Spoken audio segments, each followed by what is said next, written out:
comendo Carolinas. Aí tem a de brigadeiro, que é com granulado. E tem... doce de leite, que é a cobertura. É. Você vai começar pela de doce de leite? Sim. Eu nunca comi Carolina. Ó.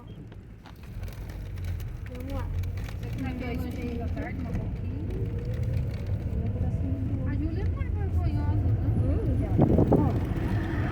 É bom. Aí tem uma velhinha lá. É gostoso? Nossa, eu nunca vi isso aqui. A Júlia falou, tem que bom mesmo disso. Doce de leite é muito bom.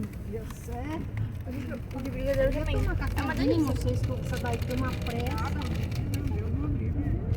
Ah, tudo bom. Eu não achasse que era Olha você, assim. vamos comer o bolo aqui. Eu quero a filha. Viu, a moça já tava no caixa até falando. E falando, imagina. Ah, Mas meu tem direito, eu Deus. escutei a moça mandando a velha lá comer, né? É, então. Nós gastei Pra 40 você ver. conto, lá tem direito. Eu gastei 60 pau. Não, tem direito.